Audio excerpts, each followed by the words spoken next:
We're down here at the Buxton Burn Building doing a class that we're calling Prioritizing the Search. With the fire department, life safety is what we need to prioritize on every fire. So a class like this is focusing strictly on that, getting people in there and pulling people out that might be trapped inside.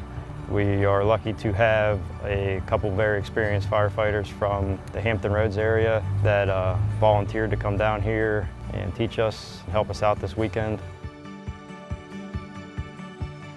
Well, basically, my experience from a city like Newport News is I'm stationed at one of the busiest engine companies in the city. I get a lot of experience and decided it'd be a good time to bring some of my buds down here, and we're just having a good time, and hopefully we're teaching some good solid skills. This building is really good for us because we're able to simulate some live fire evolutions that we don't necessarily have a chance to do in real life, and we can get recruits or trainees, students in this type of situation. We're able to watch them, follow behind them, give them some guidance. After an evolution, we can come back out and we can talk about things, have a critique or a hot wash, if you will. So today's training, part of it is a requirement for us to get what this is called facility training. But it's more than that. We're taking an opportunity to focus on a specific technique. Due to our staffing and those real life situations, we have to make a decision because of our manpower. Do we drag the hose in and put the fire out, or do we focus on our efforts for that life safety? It's not every fire that's like that, but we've got to make that decision. We do a lot of hose drilling and putting out the fire, and everything gets better once that happens. But this is the second aspect of it and the most important part of our job, which is life safety.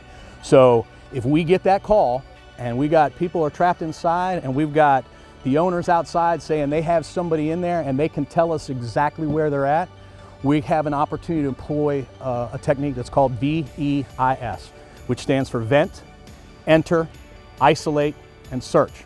What that really means is we're probably not going to be pulling a line in. We're not going to be dealing with the fire just yet. We're going to be focusing on putting a ladder, getting in, and getting that victim out that's in a tenable space. And then we'll deal with the fire after we get the most important thing, which is that life safety factor.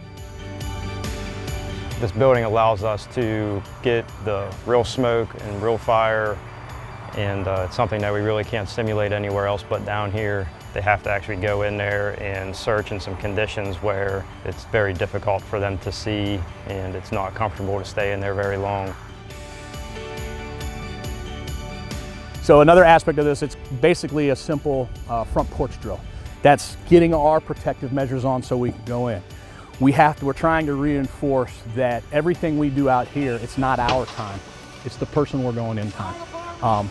So we got air, we're taking it with us. They're not. So the more time it takes us to get our stuff on and get in, the less chance they have. So that's one of the things that we're also focusing on and developing those skills so that we can cut down on their time and get them out into good air.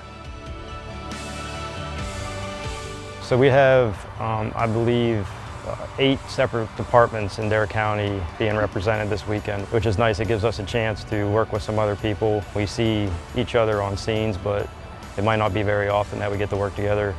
So getting these guys down here and actually splitting the crews up and having guys that don't normally work together go in there and have to communicate with each other, just a kind of second thing to work on.